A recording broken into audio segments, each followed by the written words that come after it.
Okay. Hi guys.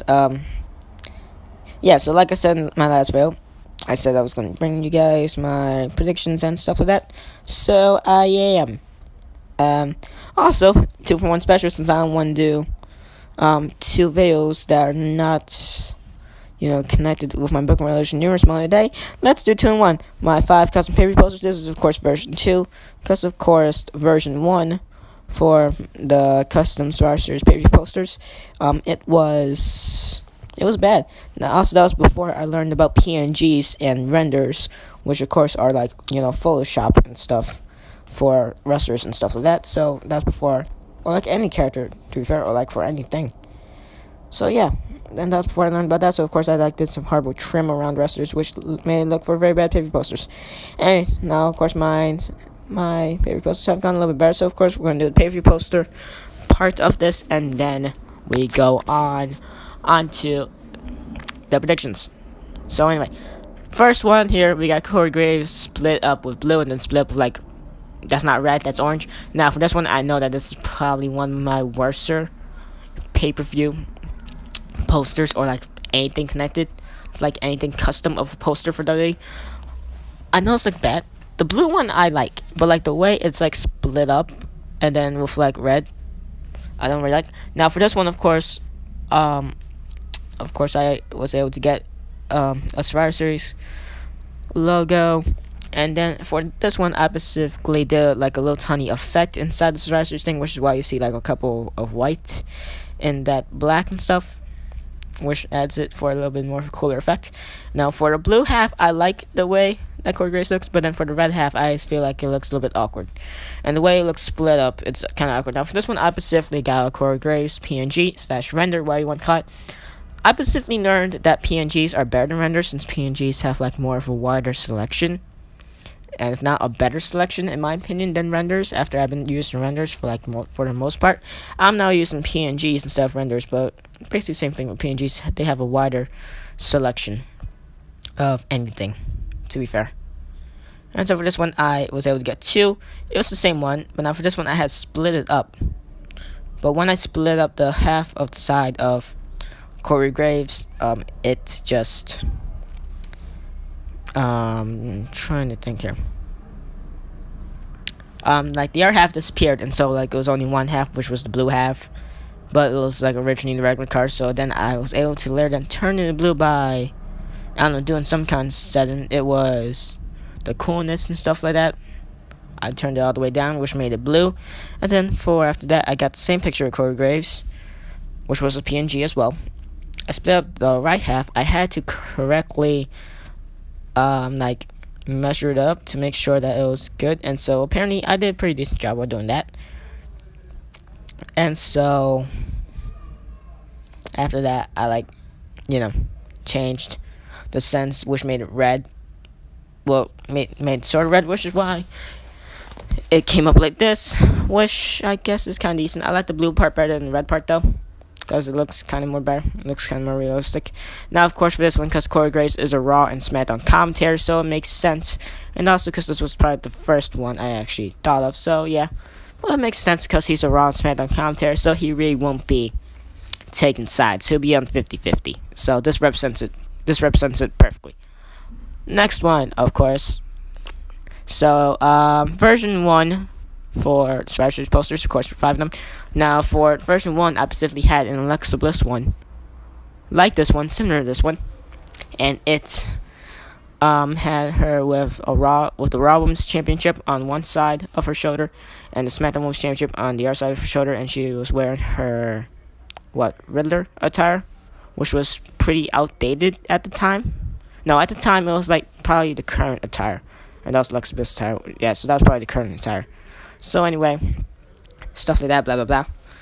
But now for this one, I kind of like this one better. Not to mention, now for this one, I got an Alexa Bliss PNG. Now if you see very closely, you see she has a Raw Women's Championship ring and SmackDown Women's Championship ring. My bad, didn't mean to do that. And SmackDown Women's Championship ring right there. It's a little bit blurry because the PNG, I was able to shrink it down a little bit. And it's alright. It's a little bit of an outdated attire, with the Harley Quinn one still. But now for this one, I added in like a pink effect font. It was not normally like this. I had a black background for this one. I added in the Alexa Bliss picture. I used the two same pink fonts, one bigger than the other, and of course the other one smaller than the other.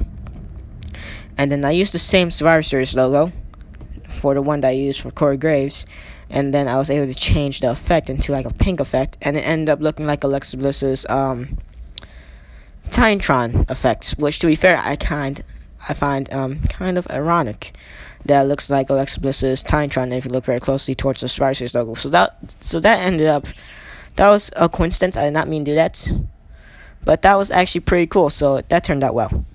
That was the second one.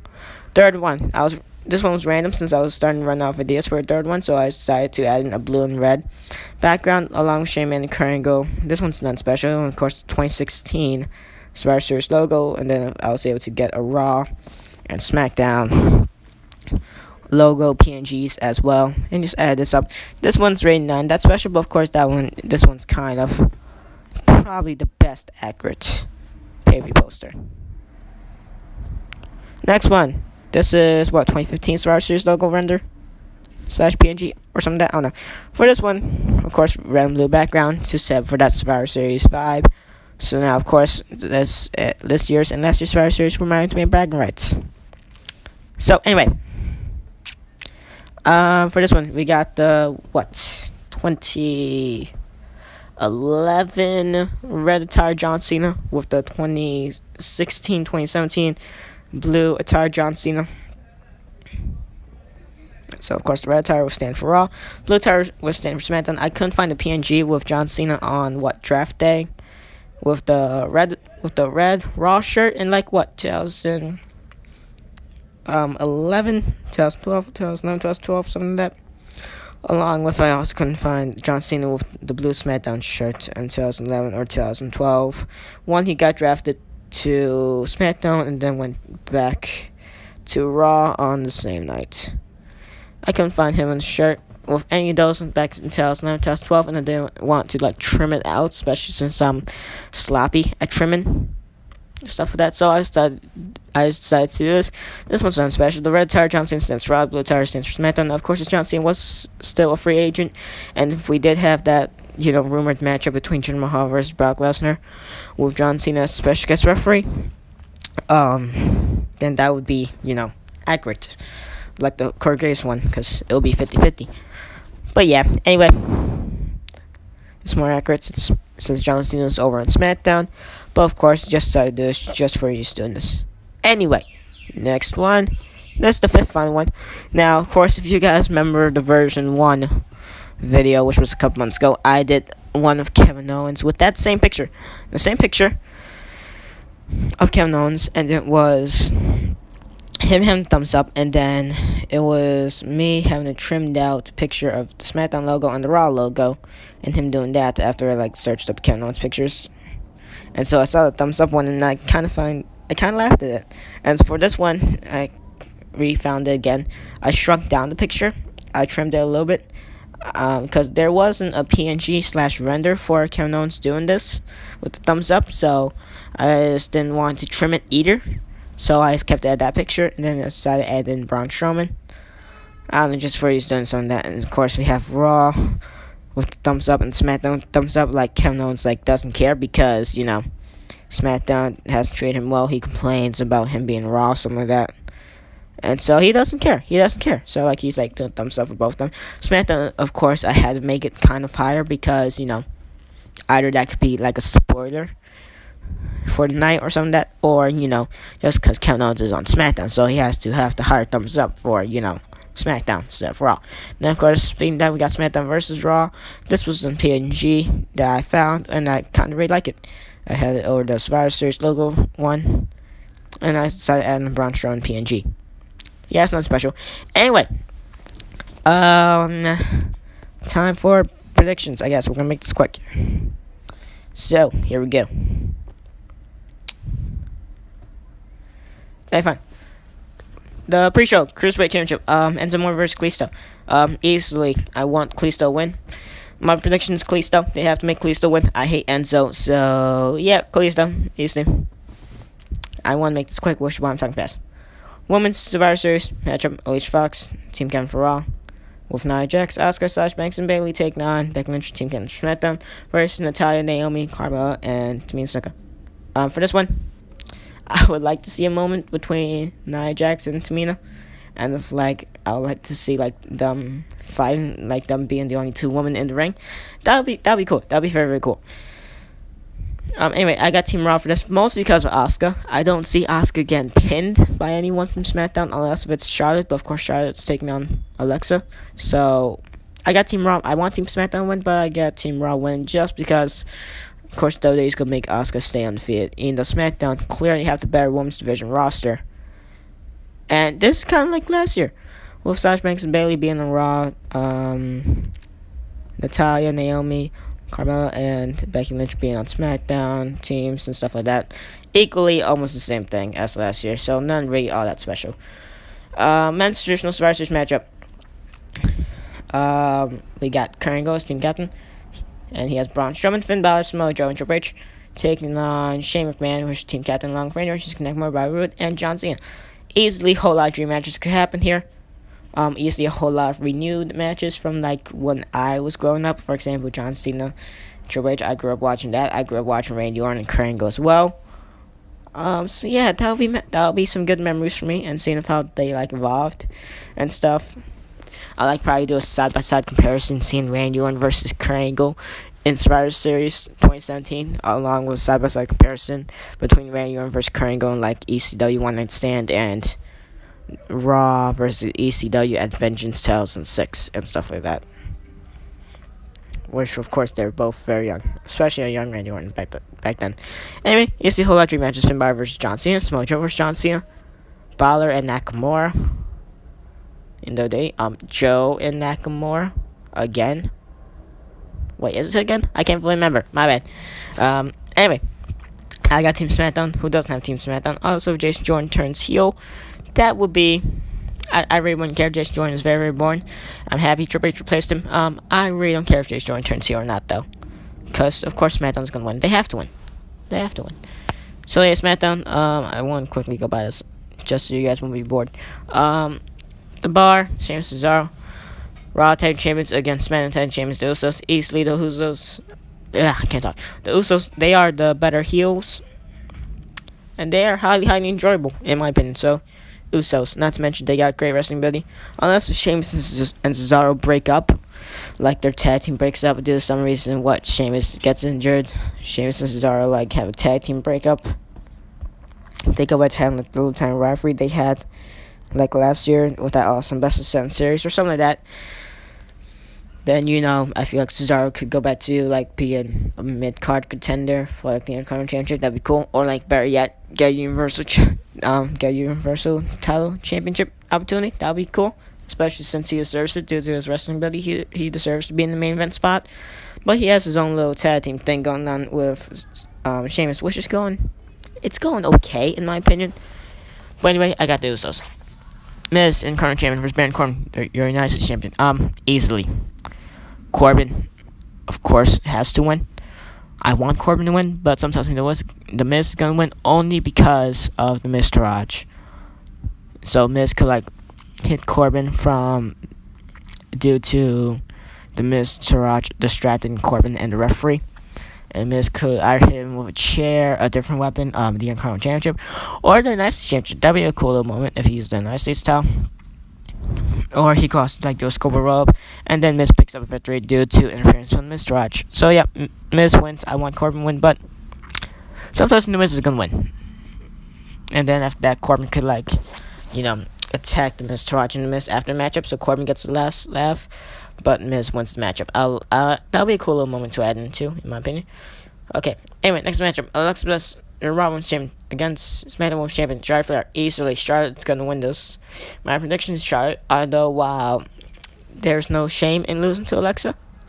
Misses 5 feet of fury. So, I just feel that WWE's gonna make Charlotte Flair win this, especially since it's logical since she just won the SmackDown Women's Championship. So you gotta make her like look strong. Now, of course, it's not gonna make Alexa look weak. You only can make Alexa look weak if she loses like non-title matches against non-number one contenders over on Raw after this. But that won't make Alexa look weak, and that won't make Charlotte look weak. You just make them, both look strong, stuff like that. But I just don't find Alexa winning clean, especially since I don't find Alexa like getting anyone to interfere for her, unless like there's a Mickey James heel turn or something like that. I find Charlotte winning though. I don't find Alexa winning clean, to say the least. Although it would be a cool moment if Alexa wins, but I still got my money on Charlotte. Shield vs New Day, 6-man tag. New Day represents SmackDown. Shield represents Raw. Easily Raw. Said and done, of course. New Day, they have no reason of winning this matchup. Shield are, of course, stronger than the New Day. So Raw wins this matchup. No question asked. Easily, the Day has to do this, and if they pick the New Day, well, then we need an explanation. No, there shouldn't be no explanation. Raw should win this one. It should be a Shield. Brock Lesnar, your Universal Champion against AJ Styles, WWE Champion. I've seen most people's predictions being Brock Lesnar. Now, of course, well, that's the logical one. Screw that. AJ Styles. Now, of course, imagine this: AJ Styles, Brock Lesnar, and New Japan Pro Wrestling at the same time, and if they ever had a matchup, that would have been so cool. Sadly, no. Anyway, I get AJ Styles. Now, I'm gonna probably lose this prediction, so this makes SmackDown wins the match. This makes SmackDown win in that night as well, if I pick this as well. Because, first of all, here's my reason why. AJ Styles has easily been on every episode of SmackDown, and almost every SmackDown pay-per-view, I believe. No, he's been on every SmackDown pay-per-view, I believe. So, compare Lesnar. Lesnar hasn't even been on like half of the amount of shows and Raw exclusive pay-per-views as AJ Styles has been over on SmackDown. And yeah, Styles is the more hard worker. Lesnar's not really doing that much. He's really just been turning up and showing up for like reasons for him to show up. Needless to say, Lesnar, he's not a hard worker. Now, of course, I would not say that to his face, but I don't care. Styles, easily, he deserves it more. Because Lesnar could like put over Styles. Now, of course, by Styles, his tan will not get buried. But I want Styles to win. Now, of course, he's not going to get buried if he loses the matchup. His tan's not going to get buried. He's not going to lose credibility. But I want AJ Styles to win the matchup. He deserves it more than Lesnar. Lesnar's not that much of a hard worker. Styles is a way more better hard worker compared to that of Brock Lesnar. So, my prediction, AJ Styles, and my predictions for Soul Pay-Per-View, SmackDown wins. And that was it. Thank you guys for watching, and don't miss the next video. Bye.